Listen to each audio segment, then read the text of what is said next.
போலாமா? சரி, அனைவருக்கும் வணக்கம். போலாம்ல? சரி சரி சரி.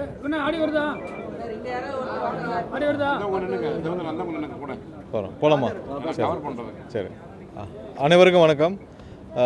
தற்போது கொஞ்ச நேரத்துக்கு முன்னாடி உங்களுக்கு வந்து சென்னை காவல்துறை மூலயமாக ஒரு ப்ரெஸ் ரிலீஸ் வந்திருக்கும். அதாவது நான் அந்த 40 நாளாக சொல்லிகிட்டு இருக்கோம், திமுகவும் திரு ஸ்டாலின் அவர்களும் திரு எடப்பாடி அவர்களும் சேர்ந்து குறுக்கு வழியில் ஆட்சி அமைக்க முயற்சி செஞ்சுட்டு இருக்காங்கன்னு சொல்லிட்டு இருந்தோம். அதை தான் இன்றைக்கி அதனுடைய வெளிப்பாடு. அவர்கள் அனைவரும், அதாவது திமுக சேர்ந்த முக்கியமான நபர்கள், செந்தில் பாலாஜி போன்ற நபர்கள், இப்போ அவர்கள் வந்து ஸ்டாலினுடைய உத்தரவின் பேரில், உதயநிதி உத்தரவின் பேரில் செந்தில் பாலாஜி போன்ற ஆட்கள் வந்து எங்களுடைய பல எம்எல்ஏக்களை தொடர்பு கொண்டு, நாங்கள் உங்களுக்கு 10 கோடி தரோம், 20 கோடி தரோம், 50 கோடி தரோம்னு சொல்லி தொடர்பு கொண்டு ஒவ்வொருவரையும் இந்த 40 நாட்களாக அவர்கள் தொடர்பு கொள்ளாத எம்எல்ஏக்களே கிடையாது, அனைவரையும் ஒவ்வொரு வழியில் பேசிக்கிட்டே தான் வர்றாங்க. நாங்கள் கண்டிப்பாக இதை வந்து சட்டப்பூர்வமாக நடவடிக்கை எடுக்கணுன்ற பட்சத்தில் ஒரு எம்எல்ஏ, எங்களுடைய எம்எல்ஏ வந்து அவரிடம் தொடர்பு கொண்டு அவர் வேண்டாம்னு சொன்ன பிறகு அவரை வந்து இவர்கள் மிரட்டும் தோணியில் பேசியிருக்கிறார்கள். அவர் கொடுத்த புகாரின் அடிப்படையில் இன்றைக்கி வந்து கையும் களவுமாக அந்த பணம் கொடுக்க முற்பட்ட யார் யாரெல்லாம் அதற்கு அந்த குதிரை பேரத்திற்கு பேசினார்களோ அவர்களை காவல்துறை கைது செய்திருக்கிறது. அந்த நபர் நரேஷ் என்ற நபர் கூட, நரேஷ், தியாகராஜன், ஒரு 3 பேர் கைது செய்யப்பட்டிருக்கிறார்கள். ஸோ இந்த நரேஷ் என்ற நபர் வந்து நேரடியாக செந்தில் பாலாஜியுடன், அவருடைய தம்பி அசோக்குடனும் நெருங்கிய தொடர்பில் இருப்பவர். அவருடன் தினமும் பேசியிருக்கிறார். ஒவ்வொரு நாளும் இது தொடர்பாக எல்லா கம்யூனிகேஷனையும் பண்ணியிருக்கிறாரு. எப்பப்போ யார் யாரிடம் எவ்வளோ பணம் கொடுக்கணும், எந்தெந்த எம்எல்ஏவை நான் வாங்க போகிறோம், இந்த மாதிரியான வேலைகளை செஞ்சுருக்கிறாங்க. ஸோ இது தொடர்பாக காவல்துறை 3 பேரை கைது செய்திருக்கிறது. மேலும் இது சம்பந்தமாக விரிவான விசாரணை நடைபெற்று வருகிறது. கண்டிப்பாக இந்த மாதிரியான ஒரு கேவலமான கீழ்த்தரமான வேலையை திரு ஸ்டாலினும் உதயநிதியும் அவர்கள் கையில் வைத்திருக்கும் மற்ற ஒரு சில செந்தில் பாலாஜி போன்ற நபர்களை முடக்கிவிட்டு முழு நேரமாக மற்ற கட்சி எம்எல்ஏக்களை பல கோடி கொடுத்து 50 கோடி வரை பேரம் பேசப்பட்டு வருகிறது. இதனால தான் அவர் சொல்கிறாரு, திரு ஸ்டாலின் வந்து ஒவ்வொரு இடத்துலையும் சொல்கிறார் 30 நாள் சொல்கிறாரு. ஸோ இவங்க சொன்ன விஷயம் என்னென்னா, ஒவ்வொரு எம்எல்ஏக்களையும் தொடர்பு கொண்டு உங்களுக்கு 30 கோடி தரோம், 40 கோடி தரோம், 50 கோடி தரோம் பேசுகிறாங்க. பேசிட்டு வர்ற கூட்டத்தொடரில் நாங்கள் வந்து சபாநாயகர் மீது நம்பிக்கையில்லா தீர்மானம் கொண்டு வருவோம், அதற்கு நீங்கள் எங்களுக்கு வாக்களிக்கணும் அப்படின்னு கேட்டுட்டு வராங்க. ஸோ இது பல எம்எல்ஏக்கள் புகார் அளித்துள்ளனர். ஒரு சில பேர் மிரட்டப்பட்டுள்ளனர். அந்த மிரட்டப்பட்ட எம்எல்ஏ வந்து ஒருத்தர் இன்றைக்கி புகார் அளிச்சிருக்கிறார். இதை இவர்கள் விடாமல் செய்து கொண்டிருக்கிறார்கள். மக்கள் அனைவரும் இதை பார்த்து கொள்ள வேண்டும். இவங்க என்ன செஞ்சுட்டு இருக்காங்கன்னு பார்த்து கொள்ள வேண்டும். ஆயிரக்கணக்கான கோடி, லட்சக்கணக்கான கோடி தமிழக மக்களிடம் கடந்த 5 வருடங்களில் கொள்ளையடித்து விட்டு அவங்களால இன்றைக்கி சும்மா இருக்க முடியாமல் இன்று எப்படியாவது எம்எல்ஏக்களை விலை பேசி வாங்கி விடலாம் என்று குறுக்கு வழியில் முயற்சி செஞ்சுட்டு இருக்காங்க. ஸோ இதற்கு எடப்பாடியும் ஒரு வகையில் அவருடன் கூட்டு சேர்ந்து கொண்டு எப்படியாவது குறுக்கு வழியில் இவங்கெல்லாம் சேர்ந்து ஆட்சி அமைக்கணும்னு முயற்சி செஞ்சுட்டு இருக்காங்க. ஸோ இதோடைய வெளிப்பாடு தான் இன்றைக்கி இந்த கைது. ஒரு புகாரின் அடிப்படையில் இன்னும் பல பேரை இவர்கள் தொடர்பு கொண்டு பேசிட்டு வராங்கன்னு எங்களுக்கு தகவல் இருக்குது. பலர் புகார் அளித்தும் உள்ளனர். கண்டிப்பாக யார் யாரெல்லாம் இந்த மாதிரியான கீழ்த்தரமான வேலைகளை செய்வார்களோ சட்டப்பூர்வமாக கடுமையான நடவடிக்கை, புகாரின் அடிப்படையில் பல பேர் புகார் கொடுத்துருக்காங்க, சட்டப்பூர்வமான கடுமையான நடவடிக்கை எடுக்கப்படும். வேறு எந்தெந்த அமைச்சர்கள், முன்னாள் அமைச்சர் இல்லை, சட்டப்பூர்வமாக யார் யாரெல்லாம் இவர்கள் தொடர்பு கொண்டு வர்றாங்களோ அதெல்லாம் புகாராக வந்துள்ளது. யார் யார்கிட்டலாம் இவங்க வந்து யார் தொடர்பு இருக்காங்களோ கண்டிப்பாக அதில் காவல்துறை ஏதாவது ஆதாரத்தை கைப்பற்றும் பட்சத்தில் கண்டிப்பாக கைது செய்யப்பட்டு கடுமையான நடவடிக்கை எடுக்கும். ஏன்னா வந்து நேரடியாக ஒரு எம்எல்ஏவை பர்ச்சேஸ் பண்ணுறதுக்கு நேரடியாக பணம் கொடுக்க முற்பட்டார்கள் என்றால் அதற்கு நேரடியாக செந்தில் பாலாஜியின் அடுத்த அளவில் இருக்கிற நபர்கள், செந்தில் பாலாஜி கூடயே இருக்கும் நபர்கள், இன்னும் கூடயே சுற்றும் நபர்கள், செந்தில் பாலாஜியோடைய அனைத்து போக்குவரத்தையும், அனைத்து பணத்தையும், அனைத்து கரூர் கம்பெனி என்ற பெயரில் யார் யாரெல்லாம் இங்கே வந்து கரூர் கேங்கு, கரூர் கம்பெனி நடத்திட்டு இருந்தாங்களோ அந்த நபர்கள்லாம் இதில் நேரடியாக தொடர்பில் இருக்கிறார்கள் என்ற தகவல் எங்களுக்கு வந்துட்டு இருக்கு. கண்டிப்பாக அனைவர் மீதும் காவல்துறை, கண்டிப்பாக சட்டப்பூர்வமாக காவல்துறை இதில் தொடர்புள்ள அனைவரையும் கைது செய்ய வேண்டும். இது மாதிரியான குதிரை பேரத்தை இவர்கள் நிறுத்த வேண்டும். இதை ஒரு வழியில் இவங்க செஞ்சுக்கிட்டு வேறு வழியில் வந்து எல்லாரையும் எங்கள் மேலே புகார் கொள்ளணும்னு சொல்லி ஒரு கீழ்த்தரமான வேலையை ஸ்டாலின் செஞ்சுட்ருக்காரு. கொஞ்சம் கூட வெக்கமா இல்லையா? நீங்கள் வந்து இன்றைக்கி 40 கோடி 50 கோடி கொடுத்து ஒரு எம்எல்ஏ விலைக்கு வாங்கும் அளவிற்கு ஸ்டாலினுக்கு கொஞ்சம் கூட வெக்கமா இல்லையா? மக்கள் உங்களுக்கு எதிராக தீர்ப்பளிச்சிட்டாங்க. உங்கள் கூட்டணி கட்சியெல்லாம் நீங்கள் செய்கிற வேலையை பார்த்து உங்கள்கிட்ட வெளியே விட்டாங்க. நீங்கள் என்ன வேலை பார்த்தீங்க? பேசுகிறீங்க? எடப்பாடியை முதல்வராக்கணும்னு போய் ஒவ்வொரு கூட்டணி கட்சி தலைவர்கிட்டும் பேசியிருக்கீங்க. இதற்கு மேலே கேவலமான வேலையை ஸ்டாலின் செய்ய முடியுமா? அதையும் செஞ்சு விட்டு இன்றைக்கி அதுலேயே ஒரு வெற்றி பெற முடியாமல் இன்றைக்கி வந்து ஒவ்வொரு எம்எல்ஏவும் 50 கோடி கொடுத்து பர்ச்சேஸ் பண்ணுற வேலையை 40 கோடி 50 கோடி கொடுத்து பர்ச்சேஸ் பண்ணுற வேலையை ஸ்டாலின் செஞ்சுட்டு இருக்கிறாரு. அதுக்கு செந்தில் பாலாஜி போன்ற நபர்கள் கடந்த 5 வருஷமாக தமிழக அரசியலில் தமிழக அரசை கொள்ளையடித்த நபர்கள் அவர்கள் வச்சிருக்கிற பணத்தை வச்சுக்கொண்டு இந்த மாதிரி வேலையை செஞ்சுட்ருக்காங்க. இன்றைக்கி நேரடியாக செந்தில் பாலாஜி தொடர்புடைய ஒரு நபர் வந்து பேரம் பேசியதெல்லாம் நம்ம கண்டுபிடிக்கப்பட்டோம். இன்னும் எத்தனை பேர் இது மாதிரி பேரம் பேசிட்டு இருக்காங்கன்ற யாராலும் ஒன்று மட்டும் ஸ்டாலின் புரிஞ்சுக்கணும். எங்களோட எம்எல்ஏக்கள் எல்லாம் வந்து 3 லட்சம் 4 லட்சம் செலவு பண்ணி உங்களை மாதிரி 1000 கோடி இல்லை 500 கோடி வந்து ஒரு மாவட்டத்துக்கு செலவு பண்ணலாம். இங்கே யாரும் இல்லை. 3 லட்சம் 4 லட்சம் செலவு பண்ணி தான் எங்கள் எம்எல்ஏ ஆனாங்க. அடுத்த தேர்தலும் நாங்கள் இப்படி தான் எதிர்கொள்வோம். ஒவ்வொரு தேர்தலும் நாங்கள் எங்கள் எம்எல்ஏக்கெல்லாம் 2 லட்சம் 3 லட்சம் செலவு பண்ணி அவங்களால முடிஞ்சளவு பிரச்சாரத்தை பண்ணுவாங்க. மக்கள் எங்களுக்கு வாக்களித்திருக்காங்க. மக்கள் அனைவரும் 100% நம்பிக்கையோடு எங்களுக்கு வாக்களிச்சிருக்காங்க. உங்களை மாதிரி ஓட்டுக்கு 2000 கொடுத்தோ இல்லை ஒரு தொகுதிக்கு 70 கோடி செலவு பண்ணியாலும் இங்கே யாரும் வரல. அதனால் எங்களோட எம்எல்ஏக்களுக்கு அதே 2 லட்சம் 3 லட்சம் இருந்தால் போதும். அடுத்த தேர்தலை எப்போ வேணாலும் சந்திப்போம். இன்றைக்கி தேர்தல் வந்தாலும் நாங்கள் சந்திப்போம், நாளைக்கு தேர்தல் வந்தாலும் நாங்கள் சந்திப்போம். அதில் எந்த பயமும் யாருக்குமே கிடையாது. நீங்கள் இந்த கேவலமான வேலையை விட்டுட்டு உண்மையாக நீங்கள் செய்த மக்களுக்கு என்ன 5 வருஷம் நீங்கள் என்ன கெடுதல் செஞ்சீங்க, என்ன தீய வேலைகள் செஞ்சீங்க, அதை உணர்ந்து மக்களிடம் மன்னிப்பு கேட்டுவிட்டு தயவு செய்து அரசியலேருந்து ஒதுங்கிருங்க. திரு ஸ்டாலின் இதுக்கு மேலே நீங்கள் அரசியலேருந்து ஒதுங்கிருங்க. ஏன்னா இது வரைக்கும் ஒரு முதலமைச்சர் வேட்பாளர் தோற்றுள்ளாரா? ஒரு முதலமைச்சர் வேட்பாளர் முதலமைச்சராக இருந்தவர் இன்று அரசியலில் தோற்று போயிருக்கிறார். ஸோ இதற்கு மேலே என்ன கேவலம் இருக்குது? கடந்த 50 வருஷத்தில் அந்த மாதிரி நடந்திருக்கா? 50 வருஷத்தில் ஒரு திமுகவுடைய ஒரு முதலமைச்சர் வேட்பாளர் தோற்று போயிருக்கிறார். அதுதான் மக்கள் உங்களுக்கு கொடுத்த ஒரு பாடம். இதற்கு மேலே திருந்துங்க. இதுக்கு மேலே உங்களுக்கு வந்து அடுத்த வர சந்ததியை ஒழுங்காக வழிகாட்டுங்க. இன்னும் போய் 50 கோடி கொடுத்து செந்தில் பாலாஜி போன்ற நபர்கள் நீங்கள் கூட வச்சுக்கிட்டு, அசோக்குமார் நபர்களை கூட வச்சுக்கிட்டு நீங்கள் கட்சியை நடத்துனீங்கன்னா இப்படி தான் இருக்கும். இந்த மாதிரி வேலைகள்லாம் செய்யணும். இந்த மாதிரியான கேவலமான வேலையை விட்டுட்டு மக்கள் தீர்ப்பை ஏற்றுக்கொண்டு நீங்கள் தயவு செஞ்சு அரசியலை விட்டு ஒதுங்கிருங்க. இல்லாட்டி நீங்கள் எல்லாம் முடிவு செஞ்ச மாதிரி திமுகவும் அதிமுகவும் மொத்தமாக வந்து வேறு ஏதாவது பாரதிய ஜனதா கட்சி மாதிரி இணைஞ்சிட்டு ஏதாவது உங்களுக்கான அரசியல் ஆதரவை தேடிக்கங்க.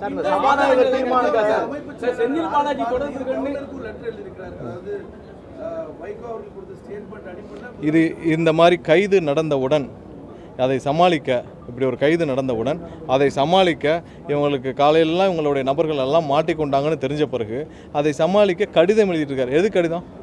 எதுக்கு கவர்னர் கடிதம்? ஆதாரம் தான் கொடுக்கணும் தானே? நாங்கள் தான் ஆதாரம் இருக்குன்னு சொல்கிறோம்ல. எதுக்கு கவர்னர் கடிதம்? கவர்னர் என்ன செய்வார்? நாங்கள் யாரிடமும் குதிரை பேரம் செய்யவில்லை. 100% சொல்கிறோம். நாங்கள் யாருக்காவது ஏதாவது செஞ்சுருக்கோமா? இல்லை. அவர்கள் வந்து நீங்கள் போய் திமுகவும் அதிமுகவும் சேர்ந்து ஆட்சி அமைக்கணும் முடிச்சேன்னு யார் கூட இருப்பா? கூட்டணி கட்சியில் இருந்த தலைவர்கள் என்ன சொன்னாங்க? யாராவது வந்து உங்கள் கூட கூட்டணி இருப்பாங்களா?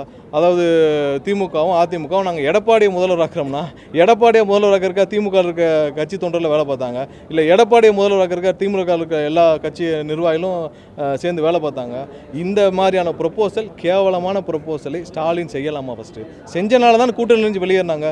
எங்களுக்கான நம்பர்ஸ் 120 இருக்குது. யாருக்கு அரசியலே இல்லைன்னு தெரியுதோ அவங்கெல்லாம் கட்சியை விட்டு வெளியேறாங்க. இப்போ திமுக இருக்கிற யாருக்கா அரசியல் இருக்கா?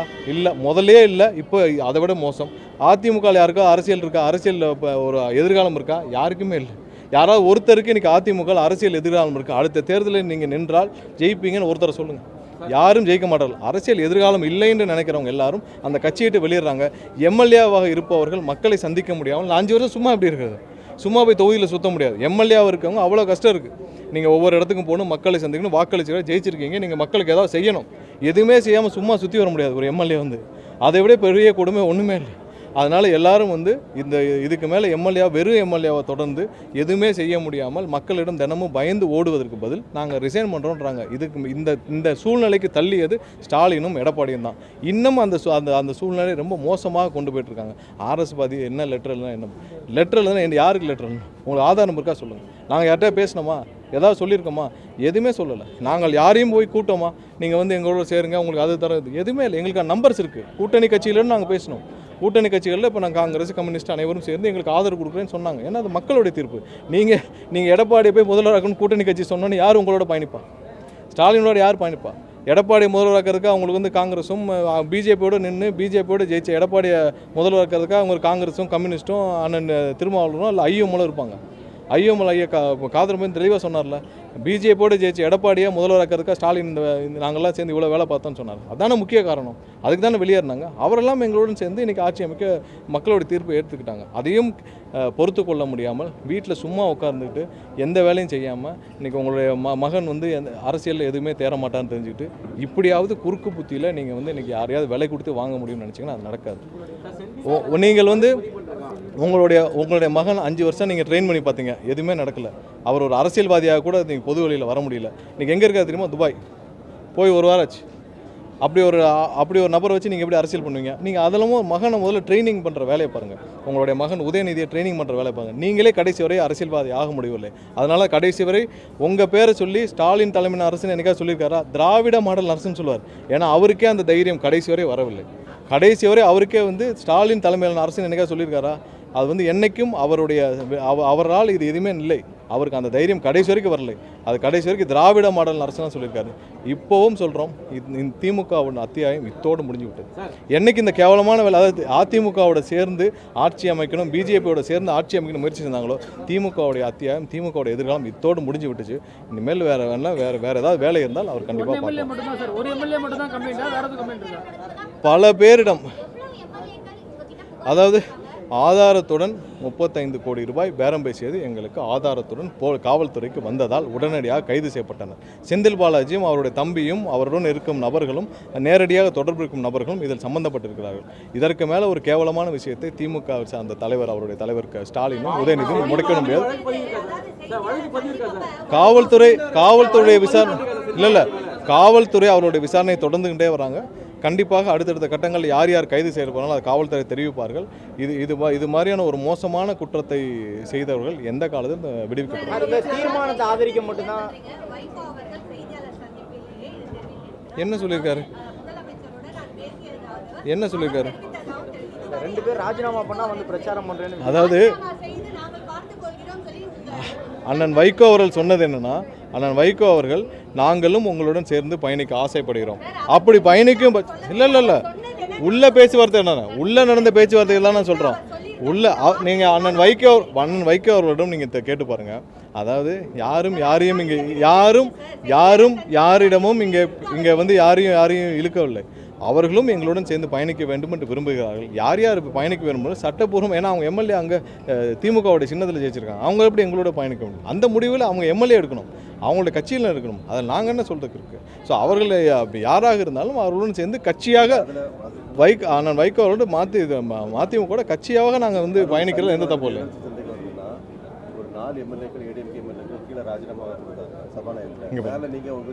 அது அவங்களுடைய, இங்கே பாருங்க, ஒன்றும் இல்லை, ஒரு சாதாரண விஷயம் சொல்லிடுறேன். ஒரே நிமிஷம், நான் ஐடி கார்டில் யாரும் கொடுக்கல. நான் ஒரே ஒரு சொல்கிறேன். ஒருத்தர் வந்து அவங்க உணர்ச்சி வசப்பட்டு அவங்க வந்து ரிசைன் பண்ணுறாங்க. எவ்வளோ கஷ்டத்தில் பல வருஷம் அந்த கட்சியில் பயணித்தவர்கள், 3 பீரியட் எம்எல்ஏ இருந்தவங்க வந்து ரிசைன் பண்ணுறாங்க. ஏன்னா ஒரே நாள் நடக்கலையா? 27 பேர் வெளியே போனாங்கல்ல. எதுக்கு வெளியே போனாங்க? 27 பேர் வெளியே போனாங்கல்ல. எதுக்கு வெளியே போனாங்க? இப்போவும் அந்த கட்சியில் ஏன் பிரச்சனை இருக்குது? இப்போவும் திரு எஸ்பி வேலுமணி அவர்கள் வந்து இங்கே மிஸ்டு கால் கொடுத்தா ஐடி கார்டு வந்துருங்க, அதெல்லாம் பிரச்சனை இல்லை. ஏன்னா நீங்கள் ஆன்லைனில் கொடுத்தீங்கன்னா உடனே வந்துடும். ஃபோட்டோவும் சேர்த்தான் அப்லோட் பண்ணால் வந்துடும். அது ஒரு பெரிய விஷயம் இல்லை. 2 நிமிஷத்தில் 3 ஸ்டெப்பில் ஐடி கார்டு வந்துடும். ஓட்டர் ஐடி கொடுத்தா வந்துடும். சரி, என்னென்னா உணர்ச்சி வசப்பட்டு 3 பேர் ரிசைன் பண்ணுறாங்க. உடனே சந்திக்கணும்னு விரும்புகிறாங்க. உடனே மேலே வர்றாங்க. அவர்களை ஆசுவாசப்படுத்தி நீங்கள் போங்கன்னு சொல்லி தான் அனுப்பிச்சி வைக்க முடியும். ஏன்னா அவங்களுடைய ஆதங்கம் அப்படி. ஒரு எடப்பாடி ஏமாற்றிட்டாரு, ஸ்டாலின் ஏமாற்றிட்டாரு. இவ்வளோ அவங்க ஓட்டு போட்ட மக்களை போய் சந்திக்க முடியுமா? ராஜினாமா செஞ்சுட்டு அவங்க எங்கே போவாங்க சொல்லுங்கள்? ஒரு 3 பேர் ராஜினாமா செய்கிறாங்க. ஒரு எம்எல்ஏ ராஜினாமா செய்கிறது சாதாரண விஷயம் இல்லை. ரொம்ப அவ்வளோ கஷ்டப்பட்டு 1 மாதம் வேலை பார்த்து ஜெயிக்கிறாங்க. அவங்க இன்றைக்கி ராஜினாமா செய்கிறாங்க. ராஜினாமா செஞ்ச பிறகு தொகுதிக்கே போக முடியல. அவங்க 10 நாள் ஆச்சு. அவங்க அதுக்கப்புறம் அவருடைய அரசியலில் என்ன பண்ணணும், ஏது பண்ணணும், தொகுதியில் போய் என்ன பதில் சொல்லுவோம், இதெல்லாம் அவங்க தெரிஞ்சுக்கணும்ல. உணர்ச்சி வசப்பட்டு வர்றாங்க. அவங்கள ஆசுவாசப்படுத்தி நீங்கள் போங்கன்னு சொல்லி ஆறுதல் கூறி அனுப்பிவிடணும். இது மாதிரி பலர் இருக்காங்க, எல்லா கட்சியிலும் இருக்காங்க. அதாவது திமுகவில் இருக்காங்க, அதிமுக இருக்காங்க. பல பேர் வந்து இப்படி ஒரு கேவலமான தலைமை, இப்படி ஒரு முயற்சியை செஞ்சு 2 குடும்பமும் இந்த லெவலுக்கு கீழ்த்தரமாக இறங்கிட்டாங்க. இவர்கள் கூட எப்படி பயணிக்கிறதுன்னு எல்லாரும் இருக்கிறாங்க. ஒரு எம்எல்ஏவாக இருந்து 3 தடவை எம்எல்ஏவாக இருந்து ரிசைன் பண்ணுறது சாதாரண விஷயம் இல்லை.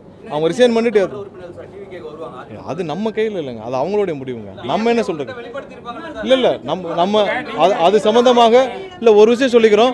அது சம்பந்தமாக இங்கே பாருங்க, இல்லை அவங்கள எல்லாம் இப்போ திமுகலேருந்து எத்தனை நிர்வாகிகள் தினம் வந்து எங்களை சந்திக்கிறாங்க. நிர்வாகிகள் சொல்கிறோம், நிர்வாகிகள் தினம் வந்துடுறாங்க.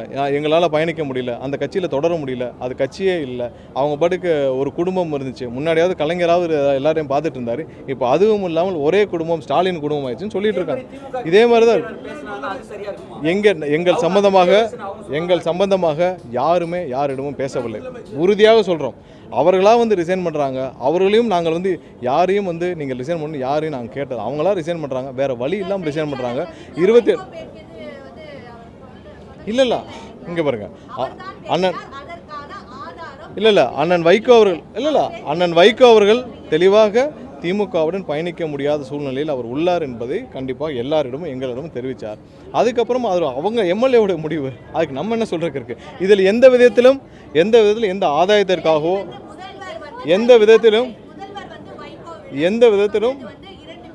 விதத்திலும் நாங்கள் வந்து நீங்கள் உங்களுக்கு இது தரோம் அது தரோம்னு பேரம் பேசி நீங்கள் ரிசைன் பண்ணவோ இதுவும் சொன்னது கிடையாது. அது அவங்களோட தனிப்பட்ட முடிவு.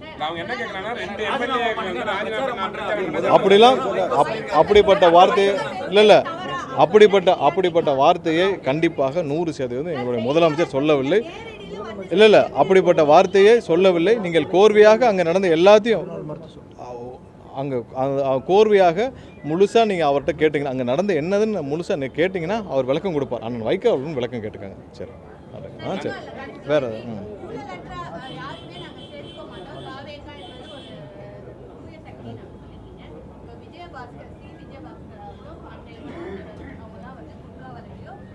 இங்கே பாருங்கள், யாருக்கெல்லாம் புரிஞ்சு நீங்கள் கேட்க வர்றது புரியுது. யாருக்கெல்லாம் வழக்குகள் இல்லை யாருக்கெல்லாம் இல்லை அவங்க வந்து இன்றைக்கி ஒரு தனிநபராக எம்எல்ஏ இல்லாமல் எதுவும் இல்லாமல் வந்து சேர்றாங்க. இது மாதிரி ஆயிரக்கணக்கோ லட்சக்கணக்கோ ஒவ்வொரு நாளும் என் கட்சியில் சேர்ந்துட்டு தான் இருக்காங்க. ஸோ அவர்கள் வர்றதுனால அவங்க மேலே வழக்குகள் எதுவும் நிறுத்தப்படுமா தெரியல. என்னென்ன வழக்குகள் என்னென்ன இல்லை அவர்கள் வந்து ஒவ்வொரு இடத்திலும் அங்கங்கே வந்து சேர்றவர்கள் சேர்ந்துட்டு தான் இருப்பாங்க. அவர்கள் மீது வழக்குகள் எந்த விதத்திலும் அதில் எந்த காம்ப்ரமைஸும் பண்ண போகிறதில்ல. அதில் எந்த விதத்திலும் அதில் எந்த விதத்திலும் அவர்கள் வழக்குகள் எதுலேயும் நம்ம காம்ப்ரமைஸ் பண்ண போகிறதில்ல. கண்டிப்பாக அவளுடைய சட்டப்பூர்வமாக என்னென்ன நடவடிக்கைகள் தொடர்ந்தோ அது தொடர்ந்து தான் இருக்கும். அதில் எந்த விதத்திலும் காம்ப்ரமைஸ் பண்ண போகிறதில்ல. பட் யாரையும் ஆதரிக்கலை. என்ன ஒரே ஒரு விஷயம், எல்லாரும் வந்து அந்தந்த இடத்துலேருந்து அவர் மட்டும் இல்லை, நாளைக்கு பல பேர் ஒரு 20-30 பேர் 40 பேர் மாவட்ட செயலாளர் பல பேரில் வராங்க. அவர் மட்டும் இல்லை, பல 30-40 மாவட்ட செயலர் வராங்க. ஸோ எந்த விதத்திலும் அவர்கள் சட்டப்பூர்வமாக அந்த வழக்கு என்ன நிலைமையில் இருக்குன்னு தெரியாது. பட் இருந்தாலும் எந்த வழக்கிலும் எதிலும் சட்டப்பூர்வம் என்ன இருக்கோ அதுதான் தொடரும். அதில் எந்த மாற்று கருத்தும் கிடையாது. சரி நன்றி.